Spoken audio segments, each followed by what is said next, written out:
무덤을 통해서 늘 말씀 말씀이지만 마태복음 6장 1절 제가 먼저 읽습니다.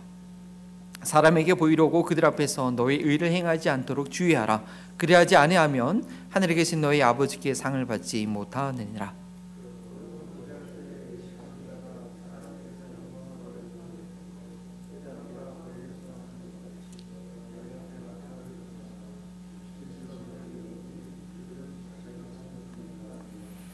너는 구제할 때에 오른손이 하는 것을 왼손이 모르게 하여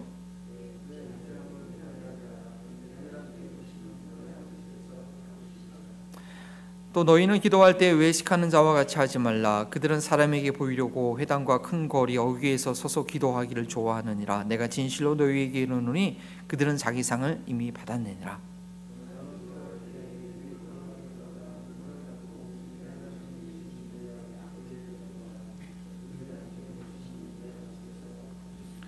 또 기도할 때 이방인과 같이 주원부원하지 말라. 그들은 말을 많이 하여야 들으실 줄 생각하느니라.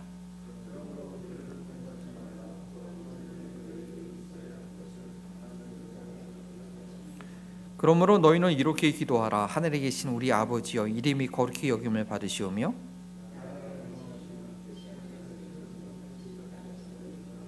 우리에게 일용할 양식을 주시옵고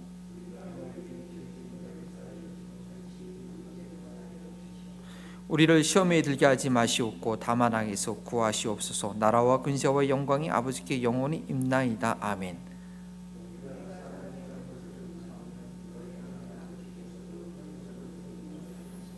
너희가 사람의 잘못을 용서하지 아니하면 너희 아버지께서도 너희 잘못을 용서하지 아니하시리라.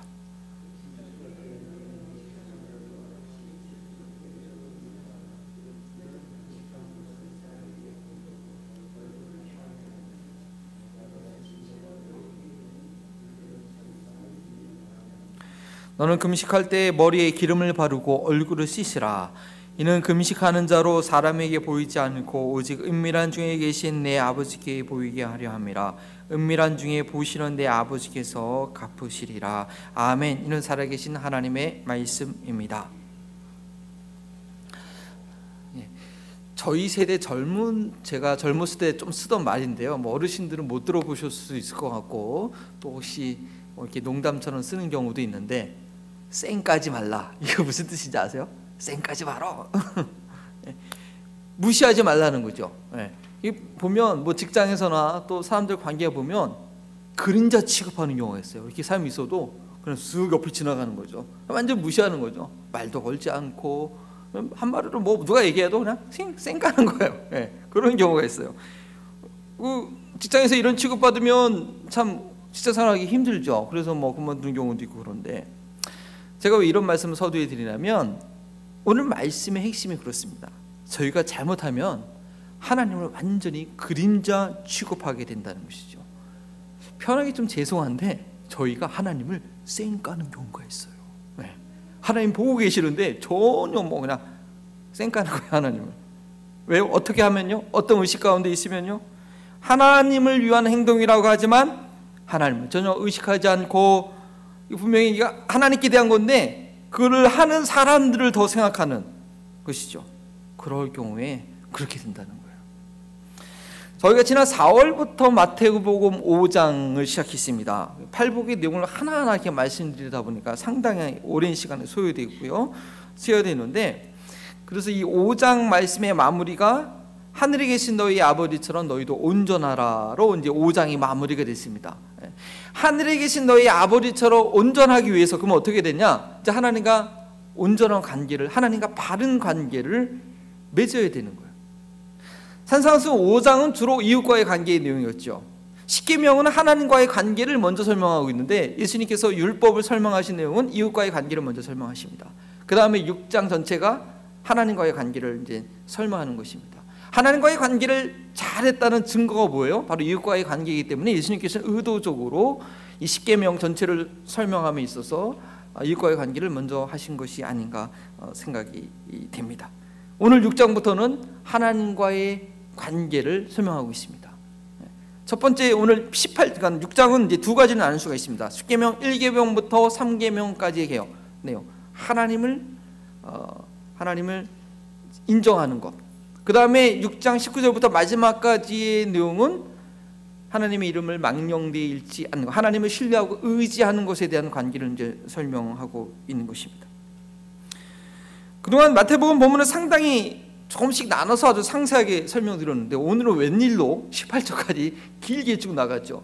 그래서 저도 좀 고민을 했습니다. 이것을 어떻게 두대별로 나눠야 될까 했는데 생각해 보니까 이 세 가지 주제에 공통점이 있더라고요. 이 세 가지를 관통하는 하나의 얘기가 있습니다. 세 가지 주제는 내용은 금식과 구제와 기도와 금식인데 예수님께서는 이 세 가지를 설명하면서 한 가지 문제를 얘기하고 있어요. 뭐예요? 외식하지 말라.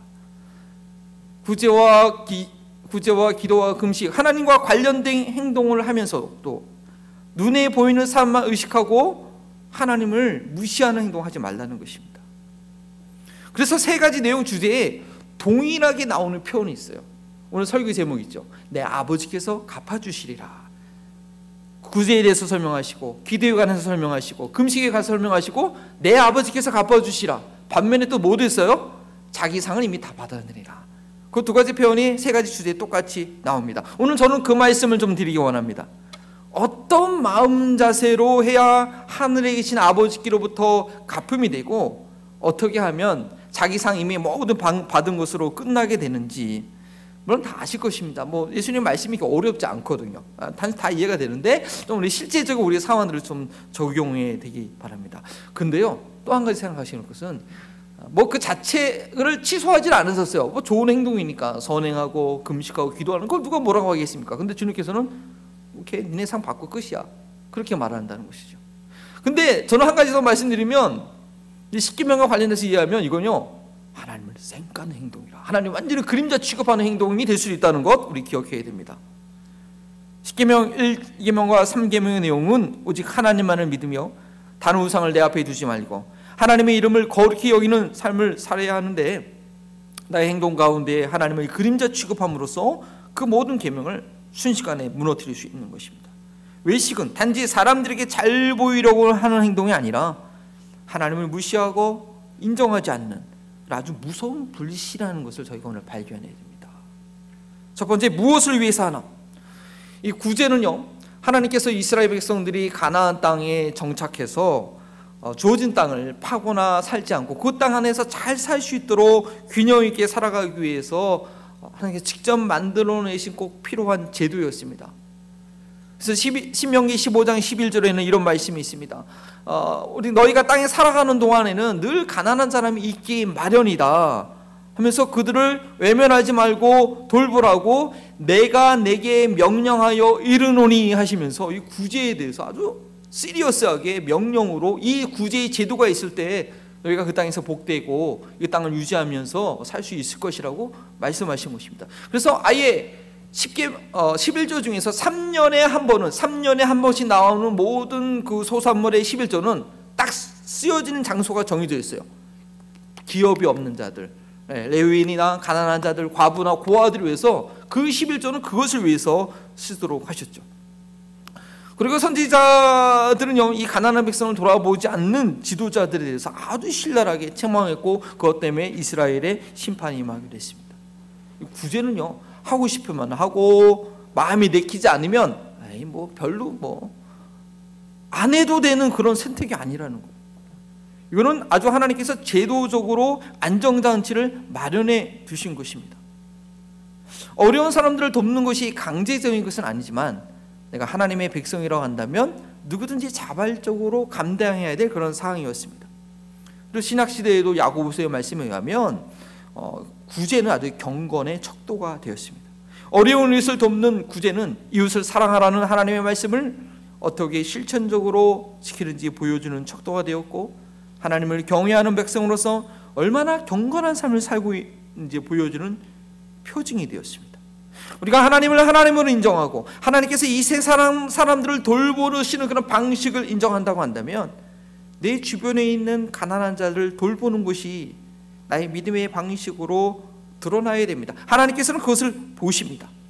그런데 이러한 당연한 삶의 방식을 가지고 일부러 사람들 앞에서 보임으로써 난 좀 괜찮은 사람이야, 난 말씀 잘 지키고 있어, 그렇게 사람들한테 인정받으려고 한다면 뭐 구제 자체가 나쁘거나 취소되는 것은 아니지만 뭐라고요? 사람들에게 인정받는 것으로 땡, 끝, 거기까지 하고 많은 거죠. 성령께서 우리한테 이렇게 말씀하시는, 그래 내가 사람들한테 그렇게 인정받고 싶어서 사람들이 다 볼 수 있도록 그렇게 드러내고 했니? 뭐 그러면 사람들에게 칭찬받는 것이 원래 내 목적이었으니까 그것으로 끝이야. 구제의 삶을 살려고 하시는 하나님의부터 받을 상을 기대하지 마 라고 하는 음성을 오늘 본문 말씀의 근거에서 우리는 들을 수 있어야 됩니다. 구제하는 것, 하나님께서 명령하신 것에 순종하는 것이며, 기도하는 것, 하나님께 드리는 것이고, 금식하는 것, 목숨 걸고 하나님의 도움과 응답을 기대하는 것인데, 하나님과 관련된 행동을 하면서 하나님을 의식하지 못하고 사람만 의식한다면 더 이상 하나님과 아무 상관이 없다는 것입니다. 여러분들은 하나님으로부터 보상을 받기 원하십니까? 사람에게 보상을 받기 원하십니까? 하나님께 상을 받는 것이 어떤 것인지 그 규모를, 그 사이즈를 제대로 경험하지 못하신 분들은 당장 눈에 보이는 사람들에게 인정받고 조금이라도 누군가 확실하게 나에게 보상해 주는 것을 받기 원할 것입니다. 그러나 하나님의 살아계심을 믿고 하나님께서 봐주심을 기대하고 하나님의 상을 기대하는 이들은 하나님께 받는 상과 사람에게 받는 것의 차이를 알기 때문에 사람들의 시선보다 과연 하나님께서 나를 지금 어떻게 보고 계신가가 늘 마음에 쓰이는 거예요.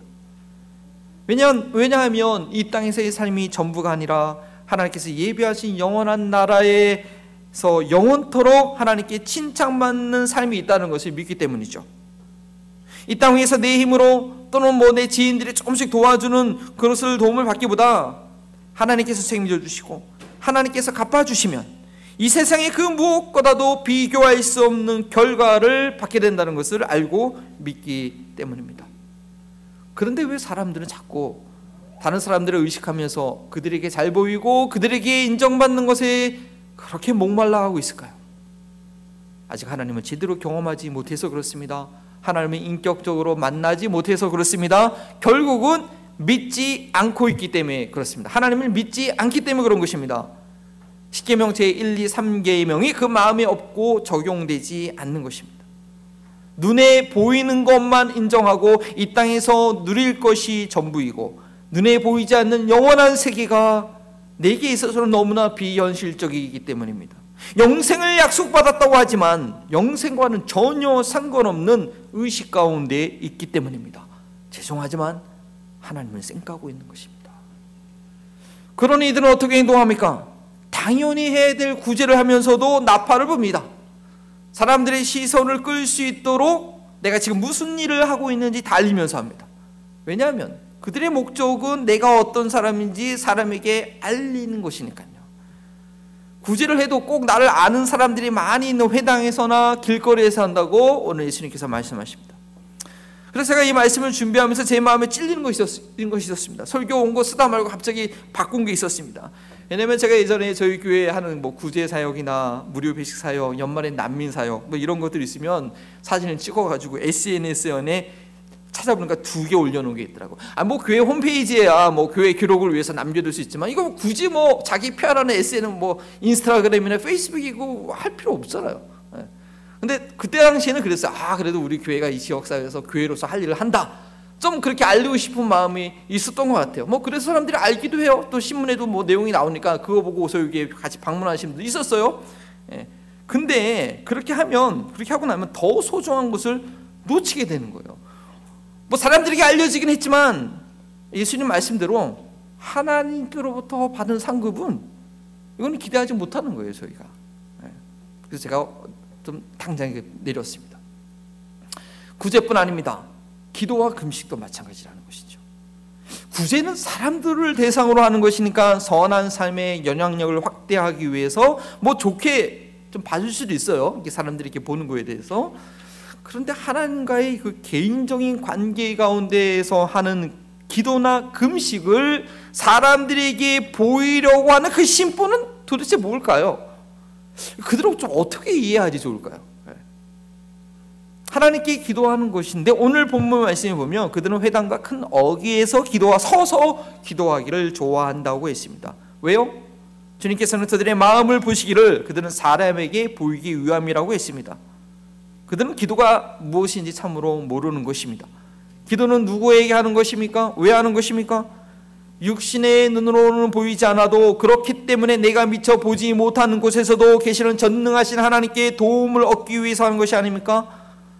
기도하고도 하나님의 도움을 얻지 못한다고 한다면 기도할 이유도 없고 헛된 기도가 되는 것입니다. 기도가 은혜롭다는 것이 도대체 무슨 뜻일까요? 대표 기도를 잘 못하겠다는 것이 도대체 무슨 의미일까요?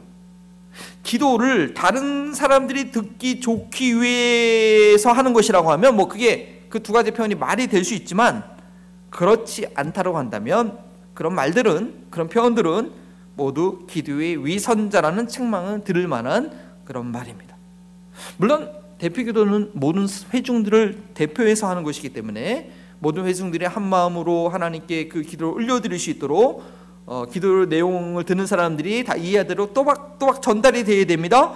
그리고 그 내용이 또 믿음으로 동의가 되면 좋죠.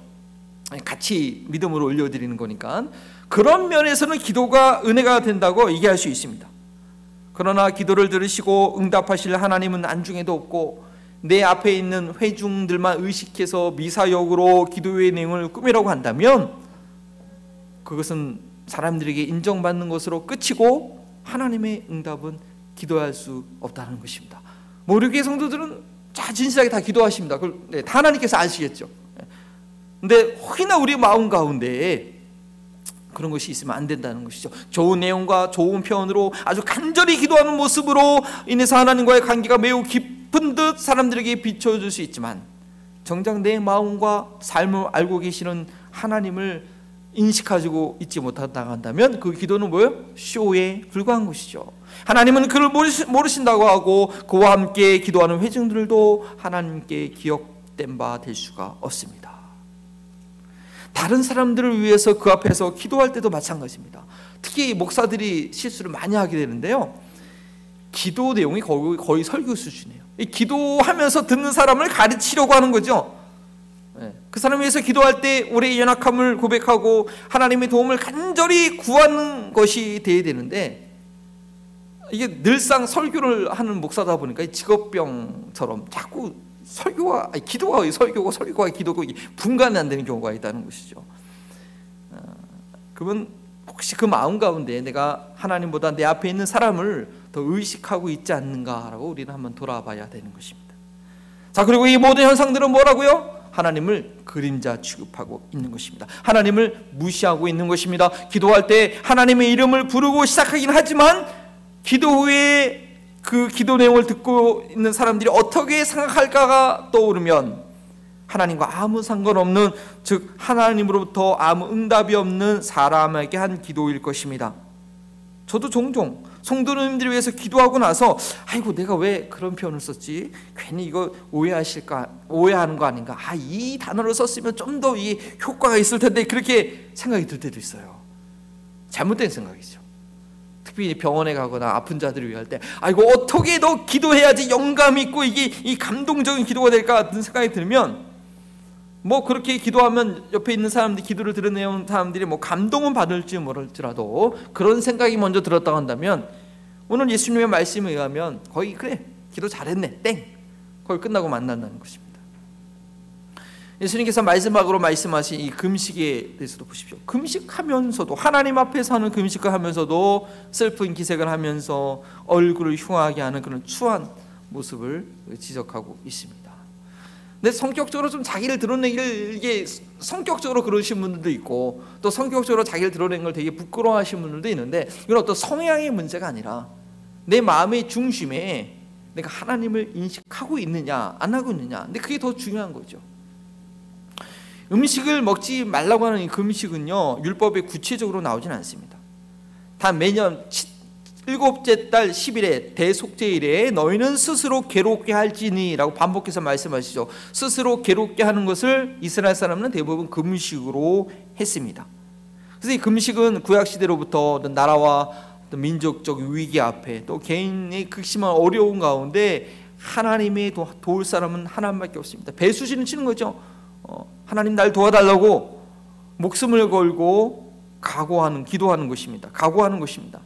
그래서 에스더는 민족을 구하기 위해서 3일을 금식했고, 느헤미야도 예루살렘을 재건하기 위해서 금식하면서 기도했습니다. 모세는 십계명을 받기 위해서 40주야를 금식했습니다. 예수님도 공생애 하기 전에 광야에서 40일간을 금식 기도하셨습니다. 거룩한 일을 앞두고 거룩하게 준비함에 있어서 아주 금식이 효과적이라는 것을 저희는 알 수 있습니다. 그래서 금식은 하나님 앞에 생명을 두고 하는 것이기 때문에 이거 쉽게 할 수 있는 일이 아닙니다. 그러나 예수님의 당시의 바리새인들은요, 자신의 경건을 과시하기 위해서 금식을 습관적으로 했습니다.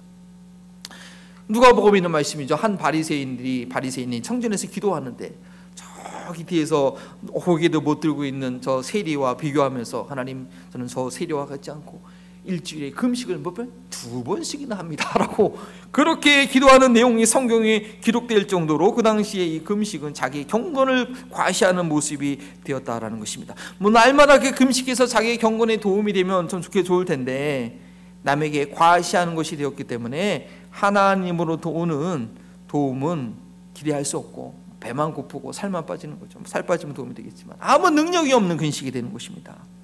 그렇다면 우리가 하나님을 늘 인식하기 위해서, 의식하기 위해서 어떻게 해야겠습니까?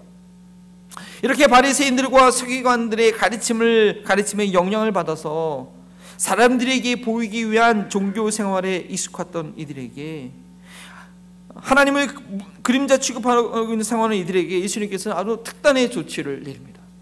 저도 이 말씀을 준비하면서 그동안 교회에서 행함했던 그 모든 것들이 사실은 예수님의 가르침과 좀 이게 상반되구나. 그래서 뭐 사순절 때 릴레이 금식 기도하면은 저 뒤에다 써놓고, 자 금식할 사람 이름 써놓으세요 하잖아요. 뭐 성도들을 독려하는 건 있지만 생각해 보니까 이거 뭐 예수님하고 말씀하면 전혀 뭐 완전히 대놓고 반대하는 거고, 또 교회에서 하는 모든 것들이 어쩌면 참 이걸 조심하지 않으면 정말 사람에게 보이기 위한, 무의식 중에 성도들에게 그거를 주입시키는 행동이 될 수 있겠구나 라고 참 저희 생각하게 됩니다. 참 분별하게 됩니다. 그래서 오늘 예수님께서 특단의 조치를 내리셨는데요, 죄성을 가지고 태어난 인간들이라고 하면 누구나 해당되는 그런 내용이고, 바로 이것을 우리는 잘 기억해야 됩니다. 선악과를 따먹은 인간의 타락한 본성은요 뭡니까? 하나님과의 깨진 관계 가운데 있기 때문에, 하나님과의 깨진 관계 가운데 있고, 그 대신 도리어 자기 자신이 하나님처럼 되려고 하는 자아도취의 욕구가 죄 가운데 태어난 사람들은 다 있습니다. 그래서 백설공주에 나오는 그 왕비 아시지 않습니까? 밤낮으로 거울을 보면서 거울아 거울아 이 세상에서 누가 제일 예쁘니? 그렇게 물어보는 것처럼 우리에게는 그런 욕구가 있다는 것입니다. 참된 만족은 인간 형상의 근본이신 하나님 아버지와의 관계 가운데 있는데, 그 관계는 이미 죄로 인해서 깨져버렸고 자신이 하나님처럼 되려고 하기 때문에 다른 사람들을 지배함으로써 만족을 얻으려고 합니다. 또한 다른 사람에게 인정받으려고 하는 것은 그 지배욕의 또 다른 모습입니다. 하나님께 인정받지 못한 인간이 다른 사람을 통해 인정받는 것은 마치 자기가 하나님처럼 된 것 같은 그런 달콤함을 주기 때문입니다. 믿음 생활에 있어서 예수 그리스도를 믿음으로 말미암아 하나님으로부터 의롭다함을 인정받는 그런 인정감, 그런 안정감을 갖는 것이 얼마나 중요한지 모릅니다. 믿는다고 하면서도 창조주 하나님으로부터 인정받았다고 하는, 나를 의롭다고 하는 그런 확신이 없으면, 그래서 삶 가운데 느끼지 못하게 되면 자꾸 세상적인 것으로 만족을 얻고자 하는 시도를 여전히 하게 되는 것이죠. 그렇기 때문에 예수님께서는 하나님의 말씀에 순종하고 하나님을 의지하는 행동을 할 때에 아예 초장에 사람들에게 보여지지 않도록 꼼꼼꼼 수문하고 말씀하십니다. 어쩔 수 없이 모든 사람들 앞에서 해야 되는 상황에서 오직 하나님만 의식하고 하나님만 바라볼 것이라고 다짐하지만, 그래도 육신의 눈에 보이는 것은 제가 지금 설교할 때 여러분이 보이는 것처럼 사람이고 하나님이 아니고 사람이기 때문에 마치 죄의 유혹 가운데 들어가는 것 같은 위험이 있는 것입니다. 물론 예수님께서는 너희 착한 행실을 보고 이방인들로 하여금 하나님께 영광을 돌리라고 하셨기 때문에 저희의 구제가 세상 사람들에게 보여줄 수 있습니다. 그러나 일부러 보여주라고 나팔을 불면서 할 일은 아니라는 것이죠. 도리어 은밀히 하려고 열심히 했는데 어떻게 다 드러나게 돼 있어. 사실은 드러나요. 막 나는 꽁꽁 숨기려고 했는데 그 빛이 드러나거든요. 그러할 때 더 큰 효과를 발휘하게 되는 거죠. 우리는 어떻게 해서든지 감출 수 있을 만큼 감춰야 돼요. 그런데 하나님은 드러내세요. 그래서 구제할 때 어떻게 해야 됩니까? 3절 말씀이죠. 같이 한번 읽어보겠습니까? 짧은 구절인데, 너희는 구제할 때 오른손이 하는 것을 왼손은 모르게 하라. 구제하는 것 대단한 것 같지만 율법에 의하면 이것은 의무입니다. 의무. 당연히 해야 되는 것입니다. 하지 않는 것이 악입니다. 그럼에도 불구하고 이것이 하나님 앞에서 행하는 것이 되기 위해서는 정말 조심스럽게 해야 됩니다. 남들을 돕고자 하는 마음이 생기고 자신의 것을 희생하는 것도 쉽지 않지만, 그것이 하나님을 의지함으로 하나님께서 갚아주시고 하나님께서 채워주신다는 그런 믿음, 하나님 앞에서 행하는 것이 되려고 한다면 한 발짝 더 나아가야 됩니다. 같은 한 몸의 지체인 오른손이 하는 것을 왼손이 모를 정도로, 야, 이거 얼마나 조심해야 되는 겁니까? 그렇게 은밀해야 됩니다. 그러나 하나님께서는 그 은밀한 것에 대해서 더 민감하세요. 하나님은 은밀히 하는 것에 대해서 더 관심이 많으세요. 저희가 은밀히 행하는 죄악, 그 마음의 생각도 다 살피실 뿐 아니라 은밀히 행하는 선행은 더 잘 파악하고 계십니다. 사람들에게 보여지지 않는 은밀한 선행은요, 하나님 앞에서는 마치 현미경으로 상세히 보여지는 것이 되고 확성기처럼 크게 들려진다는 그런 진리를 깨달으셔야 됩니다. 예전에 어떤 목사님이 설교하는데 이제 어떤 전도사님의 결혼 주례를 잘 했어요. 많은 손님들이 왔죠. 많은 하객들이 오고 막 결혼식 끝나고 이제 다 저 이제 식당에서 밥을 먹으러 가는데, 결혼식에 뭐 정리할 게 많잖아요.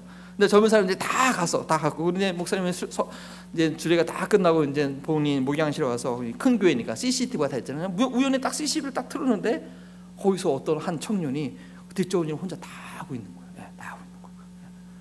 그래서 그 목사님, 내가 자기 너무 감동받았다고 한번 식사 대접하겠다고 그렇게 그렇게 하는 얘기를 들어봤는데, 그렇게 사람조차도 그게 하는 거 하나님께서 보고 알고 계세요. 우리 하나님은 얼마나 더 잘 보시겠냐 이거죠.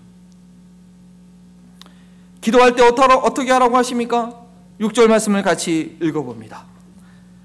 너는 기도할 때 내 골방에 들어가 문을 닫고 은밀한 중에 계신 내 아버지께 기도하라. 은밀한 중에 보시는 내 아버지께서 갚으시리라.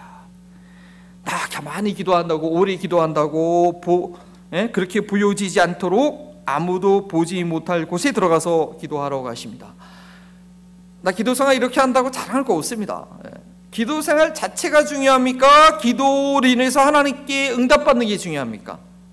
하나님께서 응답하신 기도로 하는 게 중요합니다. 단 하루에 1분밖에 기도하지 못한다 할지라도 하나님께서 들으신다는 믿음을 가지고 기도함으로 하나님께 응답받는 게 중요해요. 저 하루에 1시간씩 기도해요 라고 말해봄으로써 사람에게 인정받고 끝나면 하나님께 응답받지 못하면 그게 무슨 소용이 있겠습니까? 물론 하나님의 임재를 충만히 누리기 위해서 하나님 앞에서 저도 경험적으로 보면 이게 충분히 좀 머물러 있는 시간이 필요합니다. 그런데 그것이 다른 사람들에게 보여지지 않도록 그것도 조심해야 된다고 주님은 말씀하십니다. 필사적으로 사람들에게 보여지는 것을 피해야 됩니다. 왜냐? 그래야지 하나님께 보여진다는 것입니다. 왜 중언부언 기도하게 됩니까? 단 한마디라도 이것을 하나님께서 들으신다는 믿음이 없기 때문입니다. 하나님 앞에서 기도하는 자신의 모습을 보지 못하고 눈을 감았음에도 불구하고 자신의 기도하는 모습을 보는 사람들이 상상이 되기 때문입니다. 그러니 아예 사람들이 볼 수 없는 골방에 들어가서 기도하라는 것이죠. 하나님께서 보시는 하나님 앞에서의 금식을 위해서 우리는 어떻게 해야 됩니까? 사람들이 전혀 눈치채지 못하게 해야 됩니다. 며칠 동안 밥을 제대로 먹지 못해서 얼굴이 최초해질 수밖에 없는 상황이지만 그것이 나타나지 않도록 막아가면서, 화장해가면서, 머리에 기름 발라가면서 어쩔 수 없는 금식으로 인해서 모습이 살이 빠져가도 어떻게 해서든지 그것이 드러나지 않도록 하면서 금식하라는 것입니다. 왜요? 그 절박한 금식이 사람에게 보여지면 자기 손해거든요. 하나님께 상달되는 것이 사람에게 상 받는 것으로 끝나니까요. 힘들게 금식하는데 하나님의 주목을 끄는 것에 실패하면 안 됩니다. 음식을 끊는 굶주림의 고통도 있지만 그것이 사람들에게 알려지지 않도록 감추는 고통도 감수해야 되는 것입니다. 이만큼 사람들이 다른 사람에게 인정받고자 하는 그 욕구와 그런 아주 죄성이라는 것, 초기에 차단을 해야 된다는 것이 예수님의 고민인 것입니다. 매일 며칠간 매일 저녁 금식을 하기로 결단을 했는데 주말에는 꼭 가족들하고 같이 식사를 해야 되잖아요, 그죠? 그러면 나 금식하니까 저녁 같이 못 먹는다, 그렇게 할 게 아니라 내가 아무리 작정을 했더라도 주말에는 점심에 한 끼 금식하면 될 거 아니에요. 그리고 저는 같이 먹으면서 내가 금식하고 있다는 사실이 드러나지 말게 하라는 것입니다. 이처럼 눈에 보이지 않는 하나님을 섬기는 것은 눈에 보이는 것에 방해받지 않도록 의도적으로 수고해야 됩니다. 비록 육신의 눈으로 보지 못한다 할지라도 영원한 나라와 온 천하 만물 가운데 임재하시는 하나님을 믿기 때문에 눈으로 의식되는 것을 의도적으로 피해야 됩니다. 눈에 보이는 사람을 의식하지 않고 눈에 보이는 사람을 의식하지 않고 눈에 보이지 않는 하나님을 의식하는 삶은 무엇이 다를까요? 나는 사람을 두려워하는 사람인가? 사람에게 인정받기 원하는 사람인가? 하나님을 두려워하고 하나님께 인정받기 원하는 사람인가? 내 마음의 어떤 부분에서부터 그것을 확인할 수 있을까요? 오늘 본문 중에 14절과 15절 내용이 갑자기 나온 것이 좀 생뚱맞습니다. 물론 주기도문 내용 중에서 우리가 죄 지은 자를 용서해 준 것 같이 우리를 용서해야 될 내용이 있지만 그래서 그것을 보충 설명한 것이라고 볼 수도 있는데, 이 외식하지 말라는 큰 주제를 설명하다가 이 용서에 대해서만 이렇게 좀 더 추가적으로 강조해서 설명한 것이 왠지 전체 흐름에 맞지 않다는 느낌이 듭니다. 그러나 외식하지 않는 자, 즉 눈에 보이는 사람보다 보이지 않는 하나님을 먼저 의식하는 자의 결과가 무엇인지를 우리가 좀 생각해 본다 한다면 이 내용이 바로 14절과 15절의 내용인 것을 발견하게 됩니다. 이것은 단지 용서의 원리뿐만 아니라 우리가 어떻게 하나님 앞에서 살아가는가, 어떻게 외식하지 않는 자의 삶이 무엇인가를 발견하게 된다는 것이죠. 다시 한번 14절 15절 말씀 제가 읽어드립니다. 너희가 사람의 잘못을 용서하면 너희 하늘 아버지께서도 너희 잘못을 용서하려니와 너희가 사람의 잘못을 용서하지 아니하면 너희 아버지께서도 너희 잘못을 용서하지 아니하시리라. 이 내용을 표면적으로 용서해야 될 이유로만 생각하면 본문 전체 흐름에 연결이 안 됩니다. 그러나 누가 용서할 수 있는가? 어떻게 용서의 삶을 살 것인가에 대한 답으로 본다고 한다면 내가 하나님 앞에서의 삶을 살고 있는가? 사람 앞에서 살고 있는 자인가 알려지는 그런 기준이 됩니다. 나는 심판자의 삶을 살고 있는가 아니면 심판자 앞에서의 삶을 살고 있는가 구분하는 기준이라는 것이죠. 심판자의 삶을 산다는 것은 뭡니까? 눈에 보이는 사람들만 의식하는 삶입니다. 심판자 앞에서의 삶을 산다는 것은 무엇입니까? 눈에 보이지 아니하는 하나님 앞에서 산다는 것입니다. 내가 사람의 잘못을 용서하지 않는다는 것은 뭐예요? 내가 그 심판자의 자리에 앉아있기 때문입니다. 그러나 다른 이들의 잘못을 용서해 줄 수 있다는 것은 나 역시 심판자 앞에서 살고 있고 그 심판자 앞에서 용서받은 자라는 것을 매 순간 매일 두렵고 떨림으로 느끼고 있기 때문입니다. 눈앞에 보이는 사람만 의식하고 있는 사람은요, 그 사람의 수준에서 그 사람에게 매여 있을 수밖에 없습니다. 그러나 늘 하나님을 인식하고 살아가는 사람은 사람과 다투거나 사람과 경쟁하지 않고 하나님의 관점에서 문제를 보고 하나님께서 그 문제를 해결해 주시도록 맡깁니다. 어린아이들끼리 싸우면 가는 애들 과거입니다. 우리 애들도 보면 막 치고 받고 그러지 않지만 하여튼 뭐 치고 받고 그냥 작은 일에도 그들 수준에서는 막 큰 문제로처럼 보이기 때문에 이 갈등이 해결이 되지 않고 긴장과 어려움 가운데 있게 됩니다.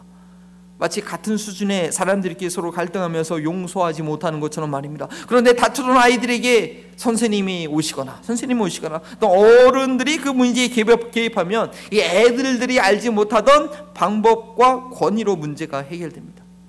인간적으로 볼 때는 내가 너무 손해본 것 같고 너무 큰 희생한 것 같고 절대 용서하지 못할 것 같지만 전지전능하신 하나님의 관점에서 보면 그분께서 개입하시면 해결되는 것입니다.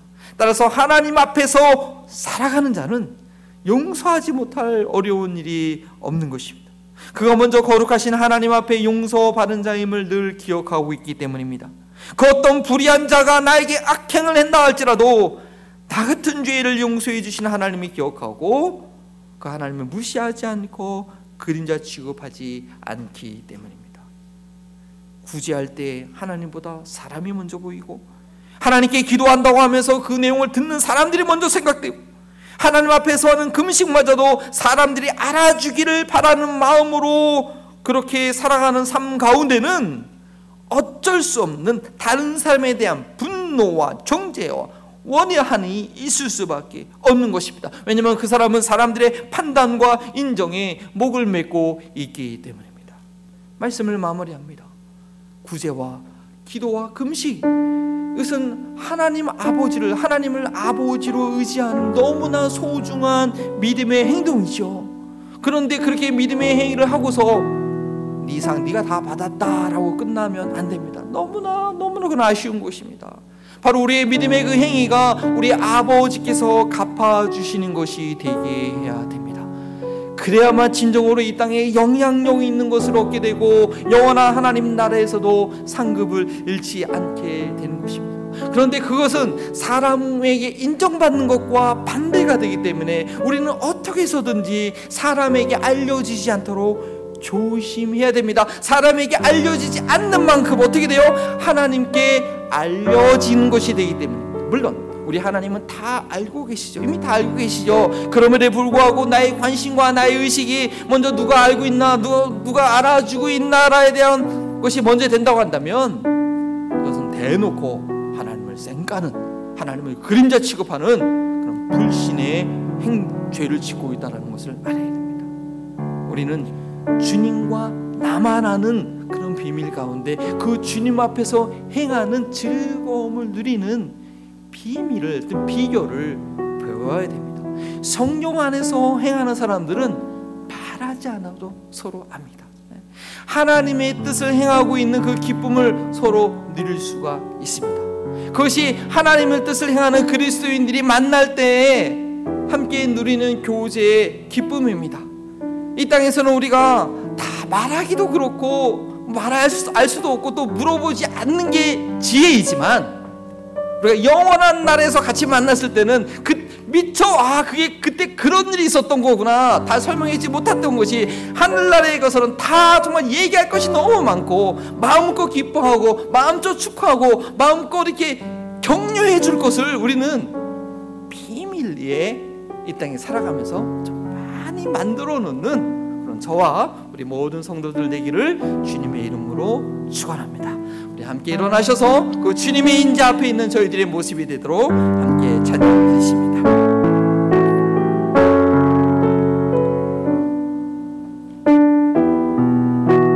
주의 임재 앞에 잠잠해. 주의 임재 앞에 잠잠해. 주 여기 계시네. 와서 모두 굽혀 경배해. 신령과 진리로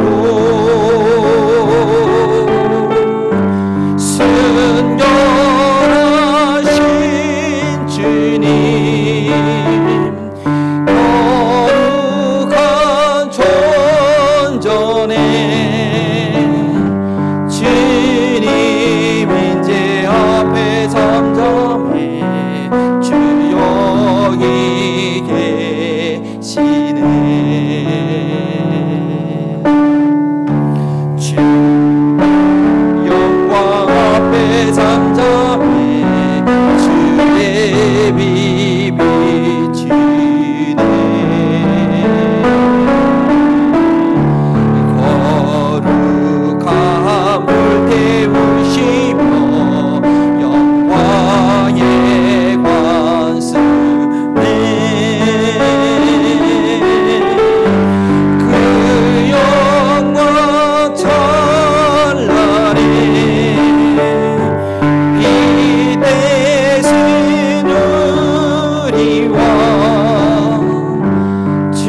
다음에 어떤 분들은 뭐 그럴 수 있습니다. 성향적으로 뭐 나한테 있었던 일들, 뭐 나에게 가끔 좋은 것들, 뭐 아니면 가족과 배우자에 있던 것을 좀 이렇게 좀 얘기하기를 원하면 뭐 나쁘지 않습니다. 뭐 이렇게 서로 교제할 수 있는 건요. 그러나 우리가 정말 주님 말씀하신 대로 하나님께 받을 그 기대, 하나님께서 나를 인정해 주시고 하나님께서 보상해 주신 것을 기대한다면 우리가 좀 절제할 필요가 있습니다. 정말 이 땅에 살아가면서 하나님과 나 사이에, 주님과 나 사이에 그 둘만 알 수 있는, 부부만이 아는 비밀이지 않습니까? 그거 누가 다 공개하고 다닙니까? 그렇지 않잖아요. 예수님과 나만 아는 그런 비밀을, 그런 것들을 좀 많이 만들어 갈 수 있는 앞으로 우리의 삶이 되었으면 좋겠습니다. 이번 한 주간도 하나님께서 여러분에게 어떤 기회를 주실지 모르겠습니다. 어떤 결단의 기도나 어떤 경관이나 어떤 선행을 베푸실 기회를 주실지 모르겠습니다. 감사하죠.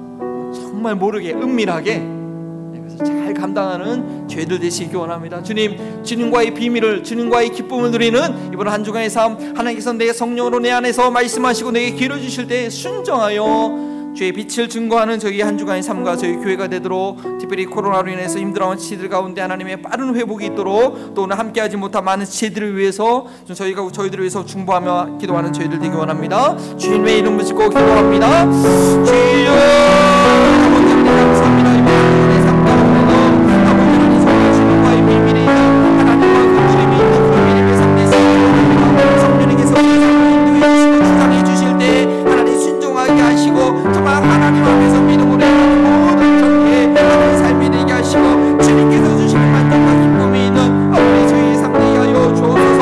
코로나로 인하여 힘들어하는 죄들이 있습니다. 주여 좋게 회복되게 하시고, 하나님 다시 한번 주 앞에 믿음으로 예배드리시기 원하오니, 연약한 믿음과 지성 가운데 있는 죄들에게 하나님 주 앞에 나올 수 있는 강하고 담대한 은혜를 저들에게 허락하여 주시옵소서.